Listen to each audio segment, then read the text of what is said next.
Welcome everybody to today's Creating a Sustainable Campus webinar. I'm Damon Eklund, the Communication Manager with UW Sustainability.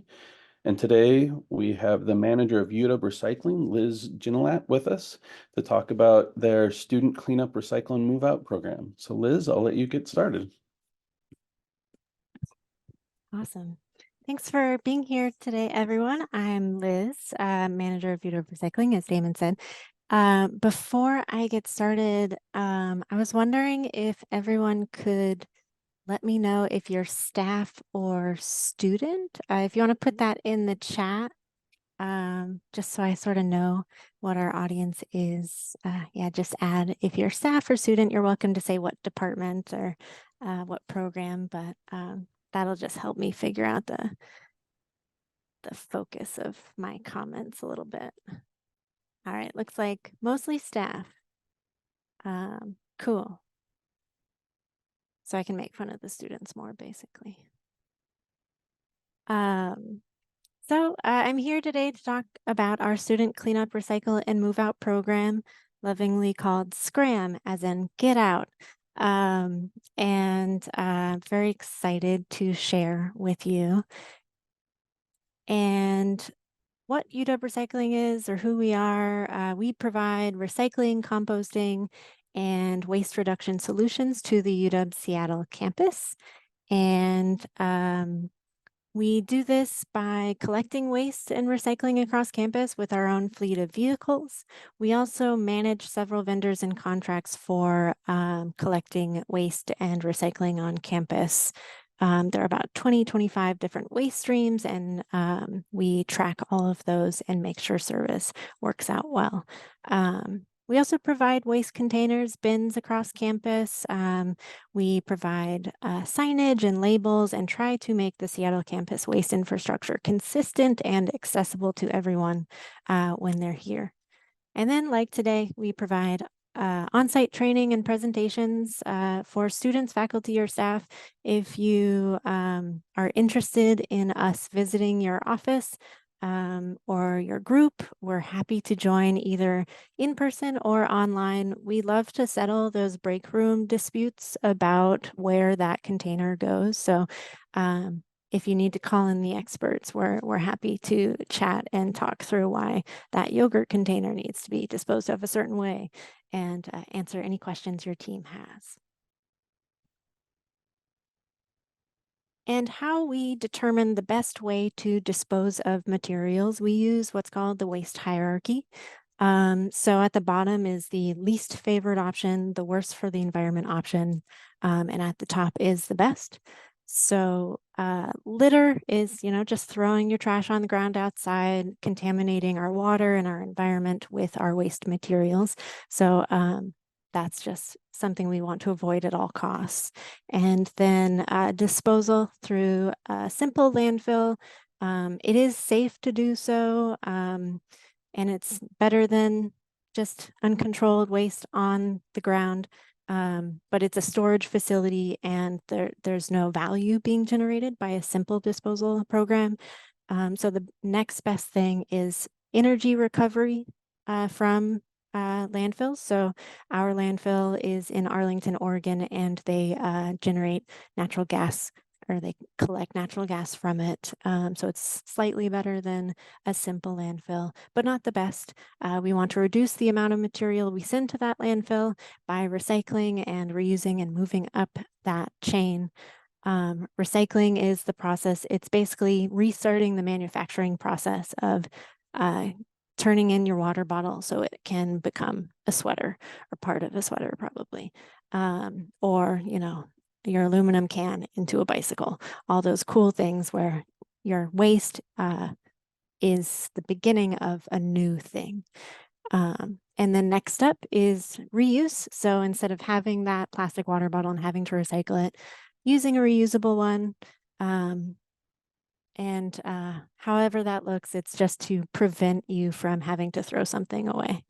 But even better than that, you have to drink water, so you can't really reduce that, but there are other ways you can reduce things and preventing waste from having to be disposed, such as meal planning, so you throw out less food, things like that.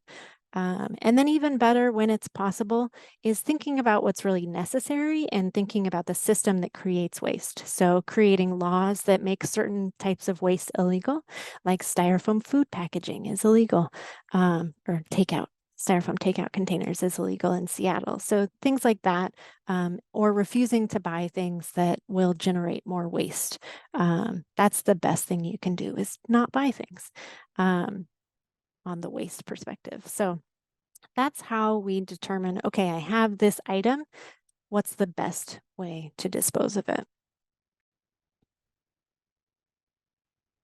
And today I'll be talking about mostly reuse, but a little bit in the reduction side as well. And most of the time we're talking about disposal. So we're in that recycle where which bin should you use? We spend a lot of time, but when we talk with and about housing and food services, we're able to talk more about reduction. Housing and Food Services has been an amazing partner for us over the years, and they've started compostable packaging in a lot of ways. The first compostable Coca-Cola cup, the first compostable Starbucks cups, those started on our campus because we really pushed our contracts to move that forward.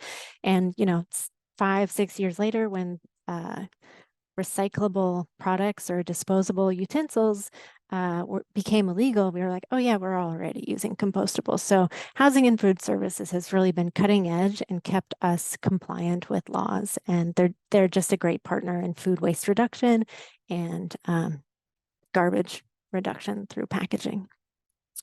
And the other way we work with Housing and Food Services a great deal is our student Moveout program, the SCRAM program.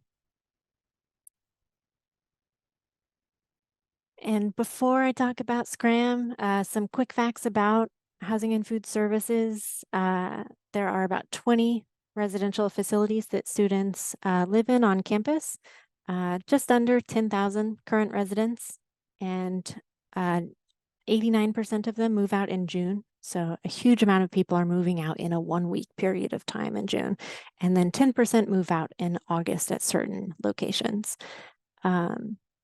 A lot of the students, 57%, are Washington residents, so they may be more familiar with recycling and composting. But even when you leave city of Seattle, or you're coming from outside city of Seattle, the rules about recycling and composting are often different. So it's a big challenge when students move into the UW for the first year and to have to learn everything all at once. And then internationally, waste is handled so differently all across the globe. So it's a big learning curve for everybody that moves in. So it's a great opportunity to get in front of these students because 70% of the freshmen live in these residence halls and apartments. So we have a great opportunity to educate them about waste disposal and waste prevention while they're here on campus.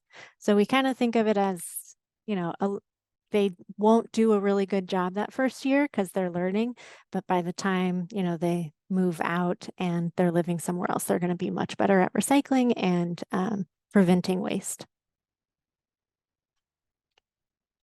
So to the main event, what is SCRAM? It's how we prevent waste and reduce it from ending up in the landfill. Before SCRAM, this is actually the 20th year of SCRAM on our campus. We started in 2004. Before that, we just set up big dumpsters. And I'm sure if you've been to another campus, you've seen that during move out. Just huge garbage dumpsters where students can throw things because it's just a huge amount of material to get rid of. And so we set this up to capture anything that can be reused and get it into the hands of folks that may need those materials. And how this works is the first Monday of finals week, we set up these donation stations with various containers from our vendors like U District Food Bank and Northwest Center, and try to set it up so that that students as they're moving out have somewhere to put these things so they're not throwing it in the garbage and blocking the chutes and causing all of this mess. The goal is to make sure that the residence halls are safe and operational, and we can collect these materials for better use. And so what we collect changes almost every year because it depends on the local nonprofits that we work with, what materials are high value for them, what people need in our community, any kind of rules and regulations that change. And so each year it changes a little bit, but over the years we've mostly collected food, non-perishable canned box food, clothing is a huge amount, some bedding, shoes, accessories like that. And then sometimes we're able to collect books, housewares, electronics, and sporting goods and school supplies and get those donated. Some years those are less valuable than others. And then toiletries and cleaning supplies are a huge stream. There's a lot of leftover shampoo and bleach left over at the end of the year. So we collect that and get it to folks who need it. What that looks like during is we go each day, once or twice a day, and we collect those from these donation sites. And our vendors, U District Food Bank and Northwest Center, also collect from those sites. And we go there each day during finals week, and it gets worse and worse as more and more students move out. It kind of ramps up over the week as they're finishing their finals and they got to get out. Their deadline to move out is noon on Saturday after finals. So it's quite a rush at the end. So we collect all the donatable things, and then anything that can't be donated, we get a lot of trash, perishable food. People will donate eggs because they're not sure, or milk. So we collect those and get them out of there, and then we compost and dispose of them. Or sometimes there's hazardous materials like batteries and light bulbs, and we get those recycled. So we remove those, not to donate, but to make sure they get disposed of safely. And here's what it looks like when we bring all those materials back to our warehouse. This is just a small section of our warehouse. One of the big things, part of those toiletries, are emergency red backpacks. Every student that moves into a residence hall or apartment gets one. It's an earthquake kit, basically, with a first aid kit, emergency food and water rations, a heat wrap blanket, a poncho, just survival materials. And those are really great for us to donate to nonprofits. Downtown Emergency Services Center, Real Change, all sorts of groups to help people when they're in crisis. As I mentioned, food and toiletries are collected. There's a lot of leftover laundry detergent and cleaning supplies. I think a lot of people overestimate how much they are going to be cleaning their dorm. Or maybe the parents are overestimating how much cleaning activity is really going to happen. And then, yeah, food, just tons of leftovers that doesn't travel well. Another big item that gets collected during SCRAM, this is actually not donated, are foam mattress toppers. So a lot of times students bring these because they're concerned about the comfort of the beds in the dorms and apartments. And so they bring these, and they can't be donated due to rules about what can be donated from those nonprofits in case there's biological material and whatnot. And so they can't really be recycled because they're a very strange type of material and not consistent. They can be burned for energy, but it is very difficult to collect it that way. So these all get disposed as garbage. And we do a lot of promotion ahead of student move out to say, hey, if you can take it with you, please take it with you. These are going to end up in the landfill. So if you can give it to your parents or your roommate to take to their next apartment, like find it a new home before student move out. Otherwise, it's going to go to the landfill, and we try to get that message through. We're constantly looking for opportunities to reuse these, but they are a really tricky item. Mini fridges. We suspect that a lot of people buy mini fridges and their roommate also has one, and their other roommate has them, and then there's a bigger one, and so everybody's got fridges.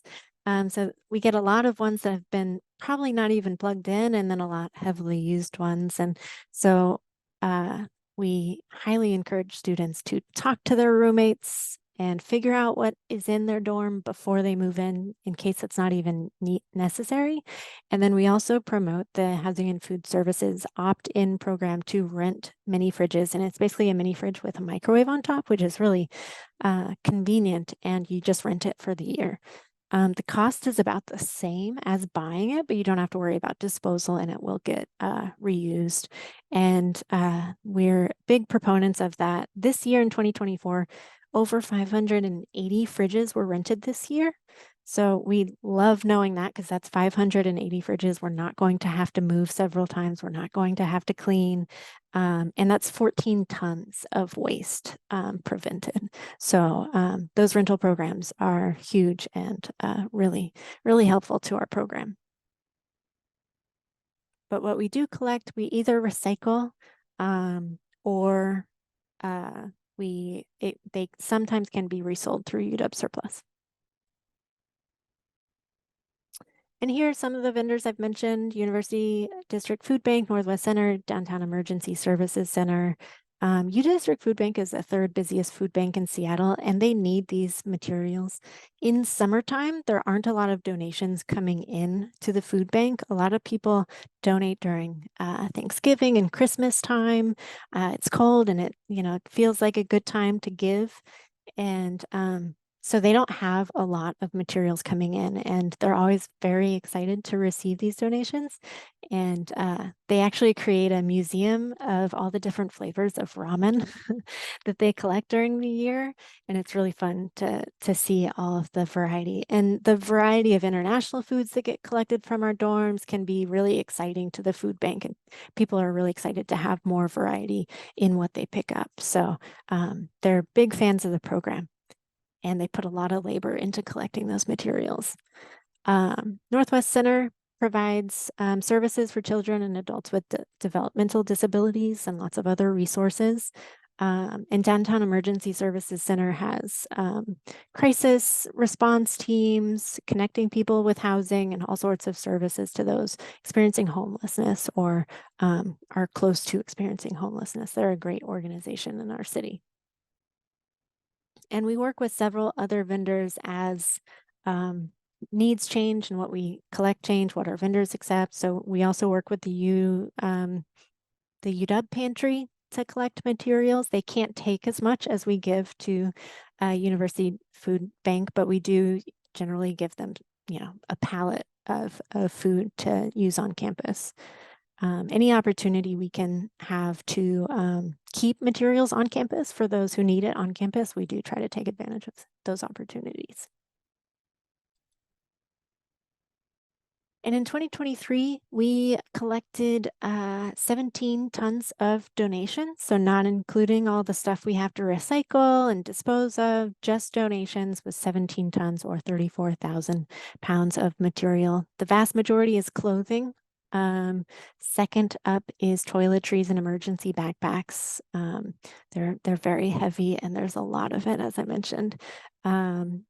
And then next is the food and the surplus materials, which can be sometimes hardbound books, sports equipment, some decor, some sort of miscellaneous household items. We can get to them. And then electronics like TVs and speakers and things like that. So yeah, there's a lot of clothing being thrown away each year in the residence halls.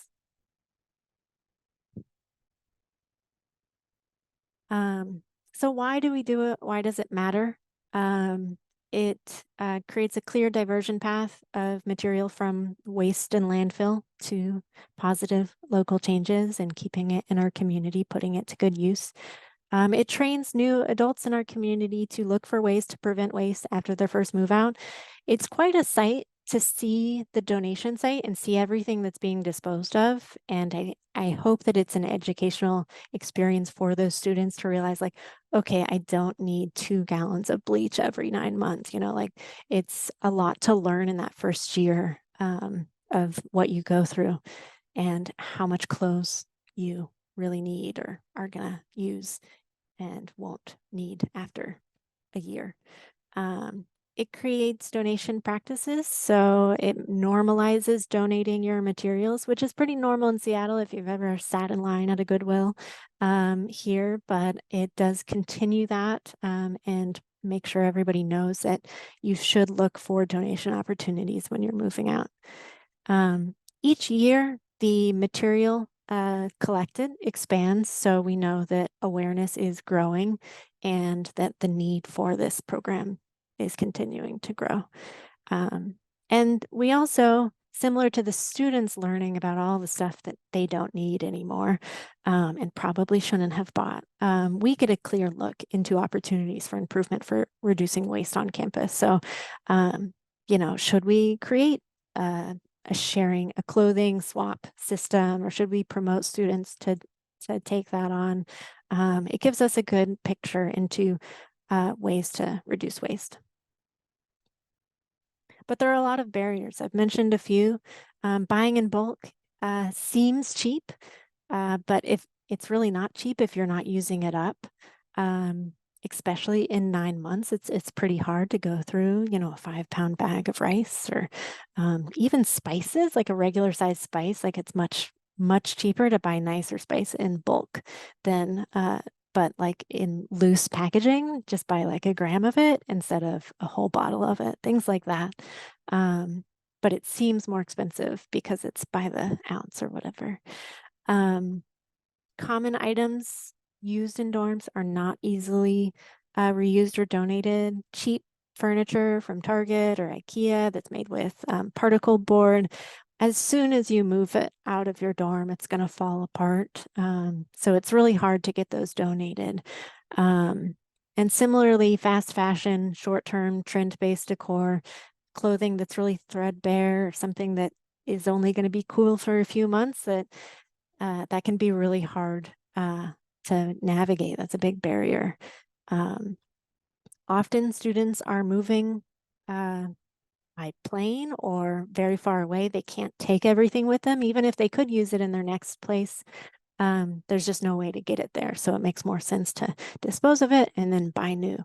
And like I mentioned, parents do seem to overbuy for move-in. They see that Target must-have items for your student dorm, or the students will see the perfect TikTok posts of the coolest dorm, and there's just so much stuff in it. So people really want to be prepared when they start. Parents want to make sure their students have everything they could possibly need, and a lot of times they don't need it. So that can be a really hard barrier to overcome. And there are a lot of opportunities to address those, or to help with those problems. Sharing food, sharing cleaning supplies with roommates. HFS lets you borrow a vacuum, so don't bring a vacuum. You don't need that Swiffer. That can really be helpful, just getting the word out about that. Sharing with your neighbors. Anytime I leave town and I have, a leftover lemon or something, texting my neighbors and saying, hey, does anybody need this? It creates community, and it reduces waste. So there's a lot of benefits to that. Preventing the need for commonly wasted items, like, maybe changing the beds in the dorms so that there's less of a perception that you need those mattress pad toppers. Building mirrors onto a wall so everybody doesn't have to buy one each year. Things like that are always opportunities to look into. Making it easier to connect with folks who want items. So as I mentioned, like supporting free trade groups on Facebook, those buy nothing groups, thrift events. A lot of students really want those and just need more access to those. Using those rental programs and supporting those rental programs, making them accessible to all the students. As I said, the mini fridge program is a lifesaver for our department, and is a really great program. And then trying to convince parents and students to shop after they move in, to really consider, like, am I going to be cooking every night, or is the dining hall like really good and convenient and I don't have a lot of options to cook anyway? So like, don't buy as much food when you move in, and making it really clear what is going to be in that dorm. when they move in and what their roommates are gonna bring. So there's a lot of opportunity with just communicating what's actually necessary and then just sort of shopping as you need things instead of just in case. And then future of SCRAM, we hope it won't be necessary, but I think some things will always have to be donated at the end of the year.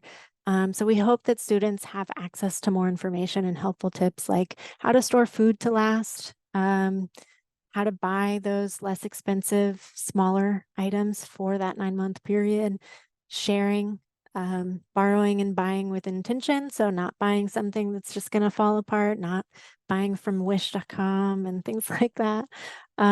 Assessing the longevity of your item. So if you're buying something for long term, make sure it's not particle board, things like that. And promoting sort of leave no trace. If you can, take it with you. The donation's not the best thing. It's just the next best thing. So if folks can reuse it themselves or find a home for it, it's much more likely to be reused.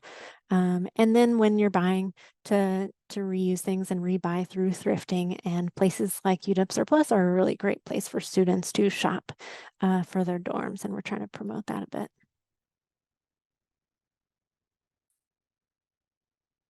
So that was a lot of information very quickly. I'm happy to answer any questions. I put our website, our email, and our Instagram on there. Lots of resources at each of those. And if you'd like to take action after this, since we might finish a little early, we have a really great training program about how to sort your waste, how to reduce waste. For staff, it's on the Bridge system. So if you, I'll copy it in the chat. If you take that, it's just like a 20-30 minute class through that training module, and highly recommend it. You just need a net ID for that. Thanks, Liz. I had a couple of questions just to kind of follow up on a couple things. One was just over the years that you've been doing this program, what sort of changes have you seen in what, maybe is donated from the students or in what you've been able to, take and give to the community partners? So what has changed over Yeah, the both in years? terms of what you're seeing donated Mhm. and both in terms of and what you're seeing that partners are able to take and reuse. Yeah. Um, Bedding, it's been really hard to find vendors that can take bedding to launder it, and to resell it can be really tricky. Oftentimes they can only take unused or prepackaged bedding. So we're always struggling for that. It's also often like twin XL sheets. So that's very specific, but it would be amazing if we could collect it, launder it, and make it available to students because they're the ones who need those twin XL sheets. So that's one that we're always having trouble looking into. The red backpacks can sometimes be a challenge because if we give, 2,000 of them to one vendor, they may not get rid of them by the next time, by the next year. Um, and so we have to switch vendors often. And then household goods. There have been a lot of changes with like thrift shops like Goodwill, Value Village type places, that they can't move a lot of decor and just miscellaneous household goods. And so they're less valuable. And also like the furniture that our students have, it's like plastic cubbies and things like that. That's not something that's going to be really valuable to folks. We do work with Northwest Furniture Bank, but they want sturdy, nice furniture to give to folks that are, trying to start a new household. And yeah, those can be really hard to find, those big bulky furniture items that aren't super high quality. We have a couple of questions that have come in the chat. One is, have you guys created any sort of playbook or documentation for the Mm. program that you could share out with, staff at other campuses or other universities?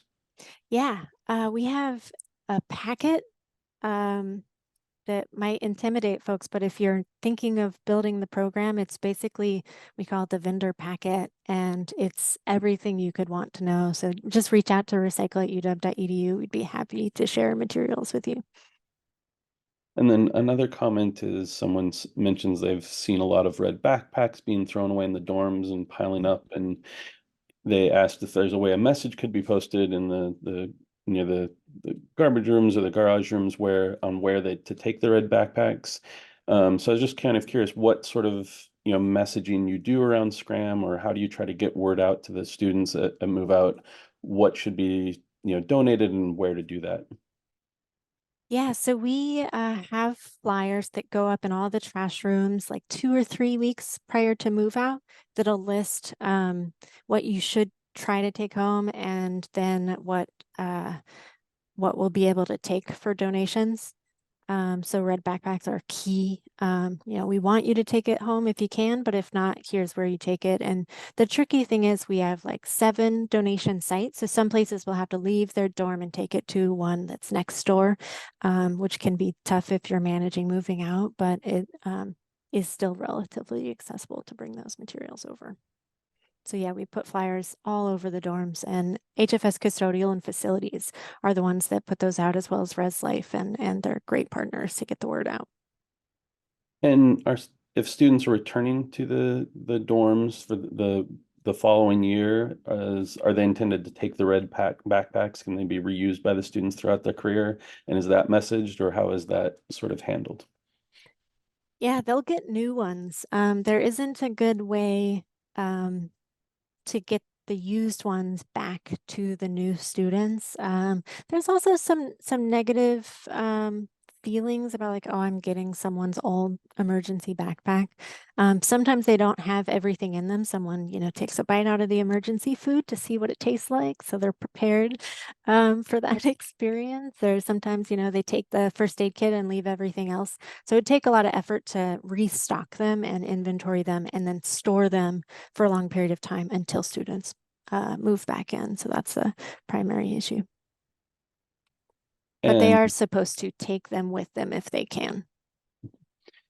and Mark with Housing and Food Services. Oh, and we have a clarification in the chat that new residents will get emergency kits, but they don't necessarily get another one when they return to the dorms. Those for Okay, the individual students is intended to kind of re keep those kits for the career in the residence halls. And then Mark with Housing that's and new. Food Services, who did a webinar with us last month, um, says that wanted to let people know that UW Recycling and UW Dining are collaborating on a sorting event, a live recycling sorting event in Maple Hall in the Maple Great Room on the 29th of February, so in a couple weeks. And everyone is welcome to come and review and get hands-on experience of exactly how to sort waste and get a better understanding of how that process works. Yeah, that event's going to be a lot of fun. If you're the first probably 15 people to arrive, you're going to get your own Tyvek suit. You're going to be able to sort waste. It's a lot of fun to go through. Think of it like an archaeological dig, but very recent. And it's a lot of fun to talk through each item with the group and sort together. I had another question for you. You'd mentioned some of the community partners that you work with to redistribute these items. And do those change very often year to year? Is it pretty set? And I was just kind of curious about that and how the process is to choose what organizations you partner with. It does change each year. If not the vendor, then the accepted items list, just based on how much space they have, how much staff they have, and then logistically, do they have enough trucks and volunteers or staff to collect materials? So we started just last month, starting to reach out to all the nonprofits we've worked with in the past. And huge shout out to Madeline Schroeder. She's the original presenter, but wasn't able to make it today. She's leading the program this year and has been doing a lot of coordination to figure out what nonprofits need and want, and we want to give them as much as possible, but we don't want our vendors to regret working on the program because they end up being just overwhelmed with material or overwhelmed with what it will end up as trash. So it's always a balancing act of like what is really valuable to your organization and what does the community really need. So that can change 5 times in a year. So we're constantly communicating with them. Another question just came in the chat, which is there any connection with campus and the Buy Nothing networks? I think you mentioned kind of the individuals can utilize Buy Nothing or neighborhood swap groups. And is there any actual partnership or is there any way for campus to get in people on campus to get involved with those? Yeah, Damon, you might be a better answer for that one. We're not formally a part of the Buy Nothing, and there isn't like a place where people can go to trade goods. UW Surplus is the closest thing to that, but it's only for university property. So student property really shouldn't go to surplus because it's not state property. So it kind of puts all this personal material in limbo. And so, yeah, there isn't a strong system to share materials, but a lot of student groups have been holding events of like bring 2 pieces of clothing, get 2 pieces of clothing kind of events, and those are really cool.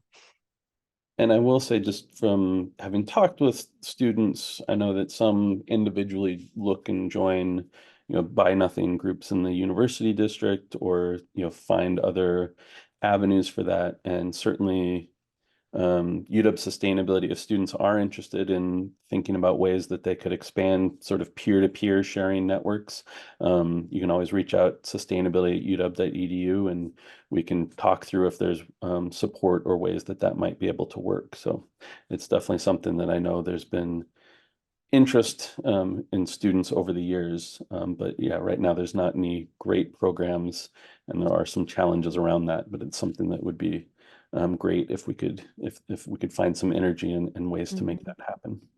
I would definitely, if there's any students that want to do a campus sustainability fund proposal for something like that, count you to recycling in for sure.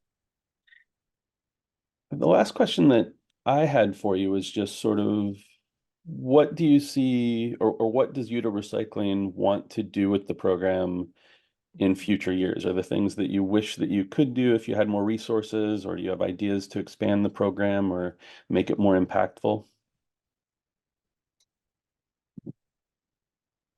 Yes. Um, yeah, it could go in a lot of different directions. I think it's tough because we really want to promote, you know, not wasting things, and we don't want like donating is good, but it's not the best option, but it feels good. So sometimes it can train similar to recycle everything, like recycling's not the best thing to do. So it can be really hard to want to expand recycling when we should be expanding waste prevention and putting more energy into waste reduction. So, yeah, hopefully those opportunities of preventing waste and reducing the need for those materials to be purchased at all for students in the dorms, I think would be great. I think keeping the material on campus whenever possible would also be ideal, but yeah, just a much bigger undertaking to have like a big sale after the event or, a free giveaway type of thing. But just logistically, that would be really difficult. But that would be a really cool waste reduction program to reuse it on our campus. All right. Well, it looks like we don't have any other questions waiting in the chat. Are there any final messages that you want to wrap up with, Liz? Yeah, just to take that recycling training. If you haven't yet, I highly recommend it, not just because we made it. um, I can't copy the link. I might be able to if I click on it. I just didn't want to mess up the presentation, but Well, I'll and put Liz, it in the chat. if you remind me of those links, I can also put them. We will Cool. be posting the video of this webinar on the UW Sustainability site. This is part of our Creating a Sustainable Campus webinar series. You can find all of the events in that series at sustainability.uw.edu/webinars. And so when we post the video, we can post the slides and links to those trainings as well for people. Sounds good. All right. Well, thanks again for joining us. And yeah, and this is part of that series. The next one we have coming up will be in March with UW Transportation Services, talking about all the different ways that transportation services works to reduce the associated emissions with transportations, both with offering commute options for people and also electrifying the fleet. So looking forward to that. And thanks again, Liz, and thanks to everyone for joining us. Thanks.